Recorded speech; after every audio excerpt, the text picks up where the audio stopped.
What is up, boys? My name is Berate and welcome to my LOTUS guide. In this video, I'm going to be going over how to play every single role on LOTUS, both attack and defense, so the next time you get this godforsaken map, you can dominate and farm elo and pull yourself out of silver today. Let's get into it. So when it comes to map strategy, there are two types of strategy: macro strategy and micro strategy. In this video, I'm going to be going over both of them, starting with the macro strategy. Now, the macro strategy is genuinely just as simple as what is your entire team doing on the map? What's the game plan of the map? What side are you going to hit? Are you going to split? Are you going to rush, fake, lurk? That's macro strategy, and that's going to be more broad strokes, and I will be going over that right now. LOTUS is a very, very interesting map when it comes to attacking, because the entire game plan is kind of just to figure out where their Sentinel is playing and go to the opposite site. This map is notoriously difficult to retake, so a lot of times you're going to be getting Sentinel players just sat on a site trying to hard read where you guys are going to go, and then everyone else are going to stack the other parts of the map. Now, generally, you'll see Sentinel players setting up C, and there's a reason for that. Defenders oftentimes like to push up A, Omen Flash, Raise Nade, Clove Decay, you've seen it 1,000 times. So oftentimes what it does is when there's aggression on A, the C players need to play a little bit more passive, and the B players, there's normally just one here, maybe there's just a trip and there's no one on B. I'll get to B later. B is a wacky site. So when it comes to figuring out the macro on LOTUS, first you need to figure out, okay, is their Sentinel playing on C? And this is very important, because if their Sentinel isn't playing on C, you kind of just get a free game or free rounds until their Sentinel plays C, because literally all you have to do is rush onto C, kill the one or two people that are there, and then just sit in this corner, and this corner for retake, and you're fine, and you shouldn't be having to worry about C. Just make sure that you don't get flanked. I'll get to, defensive strategies later. You just know that flank is a massive concern that you'd have when you're going C, so just ensure that you have something for flank. Going C is fine. Now, if they have a Sentinel on C, it becomes a little bit more complicated, because then you have to ask yourself, do I have a KO? Do I have a Teho? Or do I have, shock darts or something to get rid of Cypher trips and, deadlock setup, whatever? And if the answer is yes, you can go C. Just make sure you destroy the Sentinel utility first. But C is definitely the weakest site, so oftentimes we get Sentinels playing here. But if they don't have a Sentinel, or they don't have a Sentinel playing on C, for some reason they're setting up B or full setting up A, just rush C. You're gonna be fine. That's probably the most optimal thing. Unless your team is completely brain dead, you're gonna be able to take C just fine. Moving on over to A here. A is the site that you really want to play very slow, and if you're going A, you're probably gonna want some kind of lurk coming up either through B or through C. Reason being is that there's gonna be a lot of early aggression on A main. Generally, there's gonna be a Raise Nade, a Clove Decay, and like a Fade Seize or something here coming A. So the general strategy with A is you're going to want to be, hanging back a little bit. And then after that, you're going to slow clear stuff. You're going to clear this. I like to pre-fire this angle right here. I either like to pre-fire it from right here, or I like to hop up on route and pre-fire it from right here. This just gets rid of this annoying angle. This angle is generally going to be smoked. I'll get over smokes later. But then what you want to do is you just want to make sure that you're clearing all of this, blah, blah, blah. I don't need to, clear the entire site for you. But once you get on site, it's pretty much smooth sailing. You're going to want to be planting about right here, so you can play it from here and also play it from heaven if you have heaven control, and you also have a really good, peek out here. So planting right here is the optimal plant, and that's pretty much your strat on A. The entire macro game plan that I've seen a lot in both low elo and high elo consistently that works is figure out where their Sentinel is and go the opposite side. If their Sentinel is just addicted to setting up C, then hitting A might be an option. If their Sentinel is addicted to setting up A, just rush C. How you hit the site is different though. C is a site where you want to rush. A is a site where you want to play a little bit of a stop and go game. You stop here, then you go, then you stop here to clear all this, and then you go. So it's kind of a stop go sort of deal. Just a note when you're going A, always make sure that this door is broken to allow for you to late lurk through this door up through heaven to get a chance, to get backs turned to you. This is very strong. Only break the door if you're planning on doing that. If you don't plan on doing that, it's just really easy for them to get like a fast rotate in, fast flank on you here. This opens up an option. However, if you break this door with the intention to walk up, very good idea. Now, B is where it gets a little bit more complicated when it comes to the macro strategy of this map. You never want to go B, ever. It's awful, and there's a reason for that. On attack, the number one problem that you're going to have to deal with when dealing with three-sided maps, namely LOTUS and Haven, because they're the only three-sided maps in the game, is there's a lot of angles to retake B from. Look at this. 1, 2, 3, 4. If you count door, 5 angles to retake from, and there's 2 options for them to flank. They can flank from C, they can flank from A, or they can flank from door. But that's 1, 2, 3, 4 angles of retake that you have to worry about. Unless you have every single person on your team alive, you're not going to be holding that off. So B is pretty much reserved for fakes, i.e. you fake that you're going B, but you're really going somewhere else. That's fine. It's, you know, a nice little knowledge check for the opponents, because good opponents will call out your B bluff a lot because good players don't go B. But if you must plant B, ensure that you're only planting B when you've whittled down the defenders to 2 or 3 people. Reason being, the reason why B is such a nightmare to take and retake is because of the 1, 2, 3, 4 angles of defense. However, if there's only 3 defenders, they'll only be able to cover 3 of those, leaving a massive gap wide open so that you can then play that gap, spam the bomb, do whatever you got to do. That's it for macro strategy on attack. Now on to macro strategy on defense. I sort of touched on this a little bit, but if you are a Sentinel player, you should be playing C. However, let's say A, you don't have a Sentinel, or B, your Sentinel is your standard solo queue Cypher and is addicted to setting up A. This is where you're going to want to be opping. Now, you want to make sure that you can hard deter them from going C to hopefully push them into your A aggression without committing that many people to C, because if you have 3 people on C, you can't push A, and then this entire area of the map doesn't really become a threat to them. What you want, the goal is to push them to either go B and lose to the retake, or go A and just lose the space and have to rotate into you. And the best way you can do that solo is with an operator. So if you know how to op, it really is just as simple as sitting here, opping this, holding this cheese angle right here, and if you see someone, you pre-fire and leave. This is normally enough to get people to not go C, but if they're genuinely committed to going C, you can ask your controller for a one-way here to start, so you can hold a little bit more of an aggressive op angle. An angle I like to hold with an op is right here. If you have some kind of a get agile free card, what you're doing is you're holding this off angle and you're holding it below the smoke, so that if they swing past you can just nail them like that. And then if you have a teleport to get out, you're pretty much safe here for the duration of the smoke. But if you don't have a teleport or any way to really get out, just, you know, hugging this back wall and holding this tight angle like this with an op and just pre-firing off the minimap, that's a good idea. But opping on C is very strong. However, if you are a Sentinel player or your Sentinel is willing to listen to your comms, tell your Sentinel to set up C and you should be fine. You don't want them going C, essentially. You do not want the enemies going C. You want the enemies to go A, or realistically speaking, if you can force them to go B and have them lose to the retake, this is the optimal strategy. So deter them from going C, push out aggressive on A to deter them from going A and to deny all this space from them, so they're kind of forced to go B and lose on the retake. Now, when it comes to retakes, I'll get into retake strategies once I go over the micro section, or like, you know, the role and agent specific stuff on this map. But just know that retake from as many angles as you possibly can. Final note on C, flank is very, very oppressive on C. If they do, for some reason, take C, the largest threat to them is flank, but oftentimes enemies don't really know this. So getting some early flank pressure established is good. If you're up against a good enemy team, they're probably not going to be going B very often. So oftentimes you can kind of just aggress out here, use your ears and see if there's footsteps, jump spot to check if there's anyone there. If there's one person there and, you know, you don't really have any vital utility, you can, you know, try and take the fight and whittle down their numbers. But if you don't see anyone, generally just go for a flank, because if they go A, they're going to get pushed back into you and you're going to get backs turned to you in lobby here, because they're all going to be right here because they're running away from the raise nade. So getting this early timing is good. But if they do end up going C, there's a really easy timing that you can get as they're trying to deal with your Sentinel setup. You can kind of just walk up behind them and then you get a pinch with your Sentinel setup and you in the backline here. Really easy way to get backs turned to you. So flanking is very oppressive on this map. And if you are a B player, just make sure that you are slamming flank as much as humanly possible.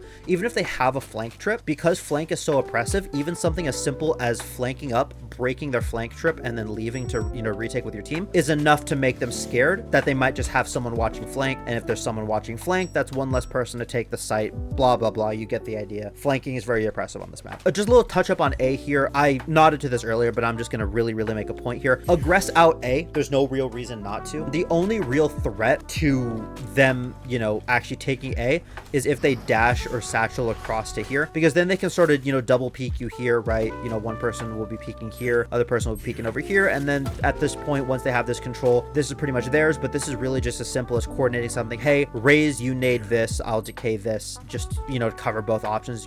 You can kind of just OS and option selected there. And that's really it for macro strategy on this map. I could go into a lot more advanced stuff, but if I went any more advanced than this, then I would be going into like VCT level strategy, which is not going to help you in your ranked games, frankly. Even if you're on a premier team, it's not going to help you in your premier matches or your ranked matches. So I'm just going to leave the macro strategy there. Now let's get into some micro strategy. All right, really quickly before we get into the role specific stuff, I have a very quick announcement. If you don't care, skip to this timestamp on screen. Anyways, I would like to let you all know that I have partnered with Medify. If you like the information that I give in these videos and in my VOD reviews, and you want to get your VODs or your games looked at by me, and then I give you tips, I've partnered with Medify. Go to the link near the top of the description, book a session with me. I've set the prices as low as I possibly can, and I just want to help as many people as I can get as good as possible at this game. I am not a Radiant. I cannot call myself a Radiant coach. However, I do give pretty solid advice, and I've helped multiple people get to the ranks that they want. So take a look at that if you're interested. All right,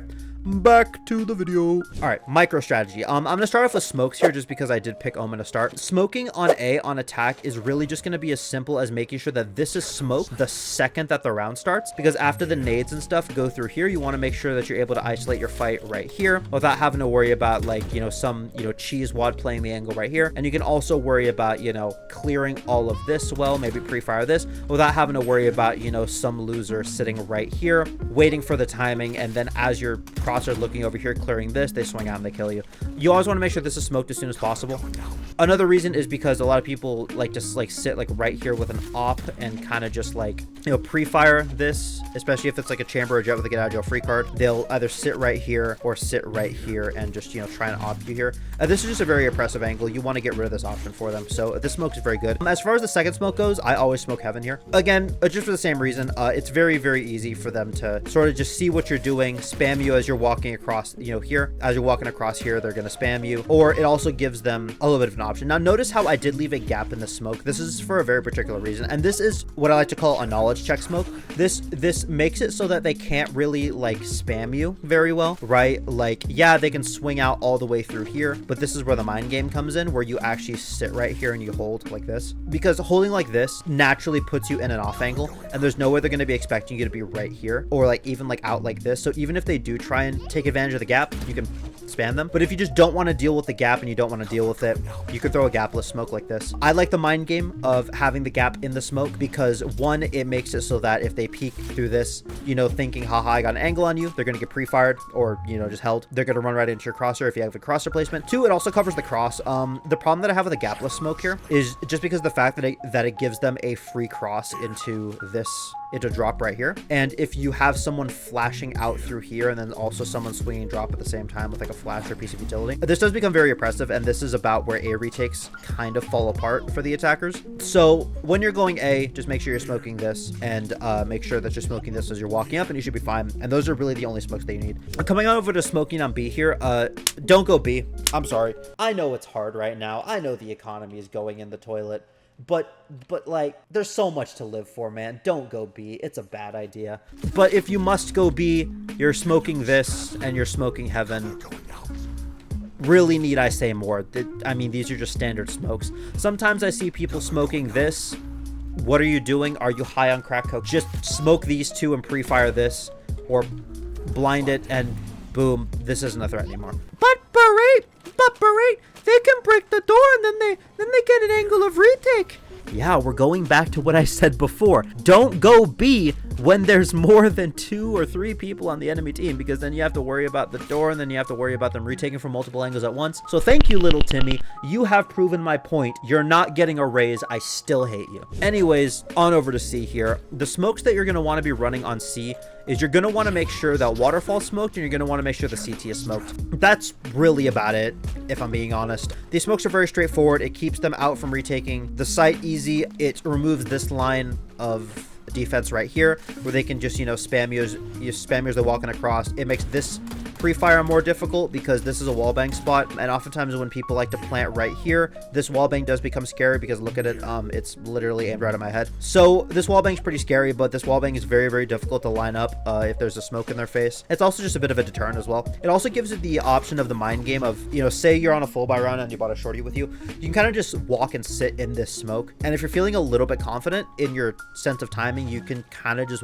walk out here and really get just a free angle right here. You can catch anyone rotating from B, you can catch anyone rotating from here, or you can kind of just sit here, hold B, trigger discipline, wait for footsteps, wait for about 2 seconds, and then you get back's turn to you coming through C. You have options with the smoke. Don't just smoke it and forget about it. Remember, smokes are a piece of utility. There is mind games and there is mix-ups that you can do with these smokes. Please use those to your advantage, especially cutting off rotates through here. If you get control of waterfall, it's pretty much wraps for the defense. The only angles of attack they have really are flank and CT, both of which are covered by this. They can't come CT without crossing this line right here, so you get a free kill right here. The only thing you have to worry about is flank, and if you have someone watching flank or a flank trip, you don't really have to worry about it, and their entire retake on C is cooked. Another honorable mention angle that I want to talk about on C, this isn't really a smoke specific thing, this is just an angle that I like to use on C.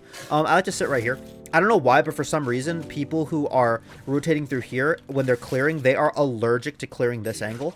Like, you'll never find anyone hard clearing this and then you know, turning around to, you know, keep their crosshair right here. Oftentimes what they're going to do is they're going to keep their crosshair pre-aimed right here, and then you're just right there. Even if they know that I'm here, it is really just as simple as, okay, if they're going to hard clear me here, I'm going to sit here crouched and, you know, take this free off angle right here. This is a 50-50 mix up right here. It's really, really powerful. And then if this becomes really oppressive, they're going to have to start using utility on you to flush you out. And if they're wasting utility on you right here, just sitting there, they're not going to have utility for the retake, which is even better for you. This is just a good angle. Abuse it. As far as smokes go, that's about it. Honorable mention, smokes, if you're playing Omen, which, you're playing Omen on Lotus, right? You know, best solo kill agent in the game. Can do literally everything. Smokes, teleports, entry, flashes, RCC, interracial, the ultimate, instant repositions, phenomenal mind games. You're playing Omen. You're playing Omen, right? Good. Good. So now that I've convinced all of you to play Omen, this is just an Omen teleport I like to use on C. I like to smoke right here on eco rounds, and then there's a two-way mix-up here. I can either A, teleport in the smoke like this, and I'm covered, and I can kind of just swing out here and isolate this fight right here. But Berate, what if they pre-fire you? That's where the two-way mix-up comes in. You can also teleport up top here. And then you get a whole new angle right here because you can kind of just walk out the front here. And yes, you're exposed to waterfall, but you're smoking waterfall probably at this point. So this is a really cheese angle you can get. If there's anyone camping right here, you're kind of dead. But this is more of just an eco round play that I like to do. If you want to spend both your teleports, this is a pretty good play I like to use. This catches a lot of people off guard because people aren't expecting someone to be right here when they're holding like this. So oftentimes you get free kills like that, and this is, you know, of course, also an optimal fight with the stinger as well. And pretty much anything on Lotus from this point is going to be an optimal fight. If this is smoked off, this is an optimal fight right here. If you walk up here and hug this wall, this is an optimal fight right here. Notice how the spray is, you know, generally staying on their body. You can play this angle with the stinger as well. You just have to play up a little bit closer so you have an optimal fight. The play is good, just an honorable mention play. As far as teleport plays in B and A, don't go B, and there's no real good teleport plays for A on attack, except for just teleporting across to here. All right, time for the micro strategy for initiators. Initiators are very straightforward on this map. Generally speaking, you're just going to be going with the big chunk of your team and making sure that you have pieces of utility for certain crucial areas on the map, whether it be a flash, a stun, like a Teho nade, whatever. Always make sure that there's certain parts of the map that are covered by a flash, a stun, cleared out with a drone, just something. The big one on A is this angle right here. If I'm on Teho, I'm just gonna jiggle out and I'm gonna stun this. But just so I can get a free run up here. Chances are this is going to be smoked off. This also allows me to clear this and get into this corner and also, you know, go through here. The only really thing this gets beat by is this wall bang. For those of you who don't know, this entire wall is wall bangable. So if you hear someone taking the orb or you hear a drone, you can kind of just nail them through this soft part of the wall right here because this is a wall bang. However, if they don't know the wall bang, don't do that. But if they do know the wall bang, you can just make sure you're sitting in front of this switch when you drone, because if you're sitting in front of the switch part cannot be wall banged, and you're only a little bit further back and you're completely safe from the wall bang, and you can go here. The next part of the map on A that needs to be covered by some form of initiator utility if my drone would ever expire is making sure that this part of the area is clear and this part of the area is clear.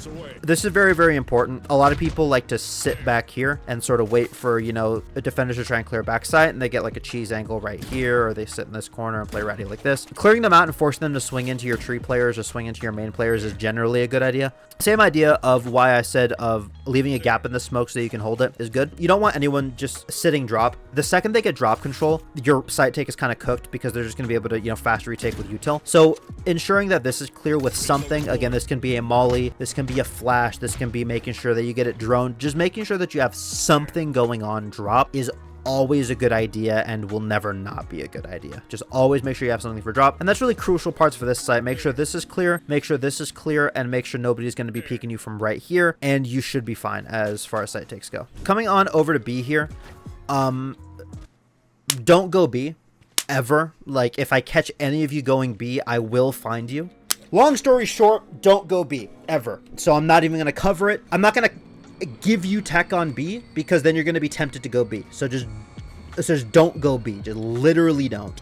C. The two big danger angles on C are bend and like right here. This entire back area is just a pain to clear. Everything else is kind of either out in the open or a one and done angle. If it's in the case of this and this, it's going to be smoked off. The only real angles of danger on B is going to be like close here, because there's a crossfire. If someone's sitting right here and someone's sitting right here, there's a crossfire there, like a natural crossfire. So those are really the only danger angles, but the only annoying angles that I deal with are like the ones back here. This can be cleared with a simple drone. If you have a Sova drone, Teho drone, you clear close left, you route out behind here, you clear all this, and then after that you clear this, and then if you have a scan, you pop your scan around here to clear that. Those are really the only angles that need attention on C. Yeah, honestly, initiators on this map are pretty simple. Just make sure that these crucial areas of the map are covered by some piece of utility, and you should be fine, and I would say that you've done your job. All right, boys, role specific stuff with Sentinels. Now, up until this point, I have only been covering attack. Reason being, defense is inherently a reactive role. So that means that you are reacting to what the enemies are doing, so I can't really give you a game plan other than what I've given you in the macro section on defense, because anything agent specific you're going to be doing is going to be reacting to what the enemies are doing. So that's why I'm not going over defensive agent stuff here. However, Sentinels are an exception because Sentinels are all set play. So what oftentimes I see a lot of Sentinel players doing, and this is generally the correct thing to do, is they have a trip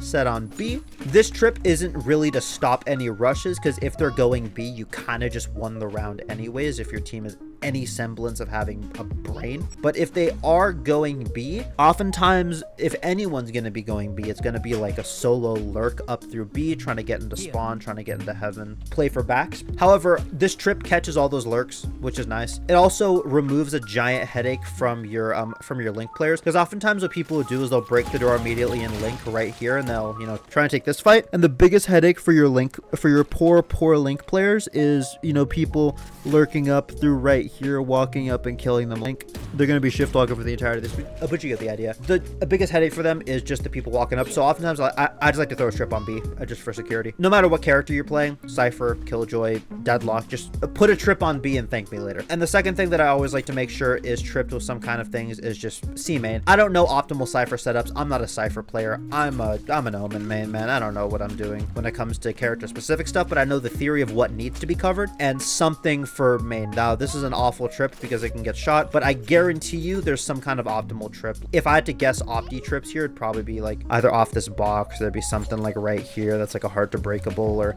just something to make it so that they can't just waltz into C. I know there's like used to be a one way that you could throw like on like, you know, this ledge or something right here that makes it so that they can't walk into B. Just something for B. Sorry, something for C, I mean. Just make sure that they can't walk into C for free, and that's about as far as theory goes for Sentinels on defense. Make sure that there's always a trip on B. Make sure that you're always setting up C, and make sure that your team is always aggressing out A. However, if for some reason your teammates are monkey brains and they're stacking C for some reason, or God forbid stacking B, this is when you'd want to set up A. And if you're going to set up A is just a nightmare to set up. So if you're going to set up A, you're pretty much going to be forfeiting the B trip in favor of making sure that there's something for A main, and there's also something for tree. Again, these are not good trips. If I catch any of you using my definitely VCT level Cypher setups, I will find you. All right, boys, finally, welcome to Duelists. Now, Duelists on this map are relatively straightforward, literally just entry. Simple as that. You're kind of going to want to just dash in onto site and make sure that if your initiators aren't clearing these danger angles, make sure that you're the one clearing these danger angles. So make sure that close left is clear, make sure that back here is clear if you're going C, and make sure that you are pushing up far enough to hopefully get into this corner right here. The goal of the round is to either end in this corner right here, holding for anyone walking up here, or the goal is to get a timing walking through waterfall to either sit in this off angle and kill people as they try to retake, walk up here, catch anyone rotating from B, or walk through here, catch anyone rotating here, or play a trigger discipline, wait for footsteps to go past you, walk up immediately behind them and get like 1-2 backs turned to you here and just spray transfer them. So that's generally the game plan on C. Is if you are a duelist, you want to be the person always pushing forward into these extremities to make the retake more difficult for them. B, don't go B. How many times do I have to emphasize this? If you're attacking, please, for the love of all things good and holy in this world, I swear to everything I love, don't go B. Just don't. It's a bad idea. You will regret it. You're gonna lose. And if you win, it's not because you're good, it's because the enemies are bad. Anyways, if you're going to be going A, again, go back and watch the initiator section. Make sure that this is clear, this is clear. However, as a duelist, your job is tree. Your main job as a duelist is tree. You're going to be walking up here. You're going to be spamming this. You're going to make sure all of this is clear. Re-clear this again because sometimes the spam just deals no damage. So make sure you hard clear this. And then from there, you can, you know, walk in onto site, do whatever you got to do. But just make sure back sight is clear. Make sure drop is clear. And then from here, you have a couple of options, one of which is wacky, the other one of which is just straightforward. The straightforward option is just to sit in tree after you get the bomb down, after you clear everything. Sit in tree, wait and spam the bomb, or sit back sight, wait in an off angle. If you have some kind of movement ability, you can, you know, get yourself on top of this box here and play this, you know, cheese ball angle right here because, you know, anyone coming out of drop isn't really going to clear you here. So you can just play this cheese ball angle right here for anyone coming out heaven if your smokes are incompetent and they don't, you know, smoke this for some reason. This is good to fend off retakes. This is good. Other than that, sitting drop and maybe playing for this head glitch here is pretty good. Oftentimes you'll catch people just, you know, walking up facing this way. You can kind of just pop their heads through this. As you can see, you know, this does wallbang.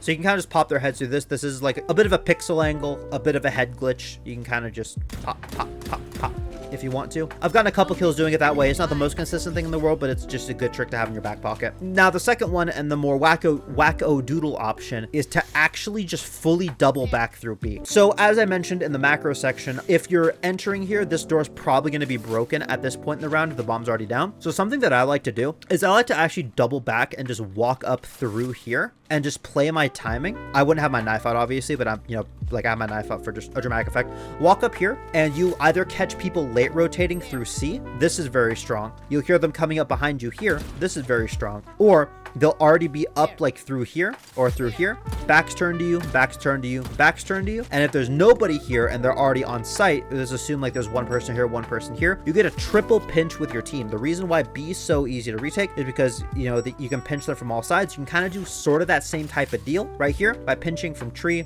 from main, and from where you're flanking right here. So you can, you know, kind of get a pinch, walk down, drop. Chances are bomb's going to be planted either right here if people are stupid, or right here if they're giga chatted and smart. Either way, you can hold it from here. If bomb's planted right here, ratata. If bomb is planted over here, ratata. Or if bomb is planted safe right here, it's kind of just a free walk up here and, you know, just ratata. You get the idea. Now, this is my only note for defense with duelists. If you're gonna play B, always make sure that you are the one taking the risk and actually going for the flanks.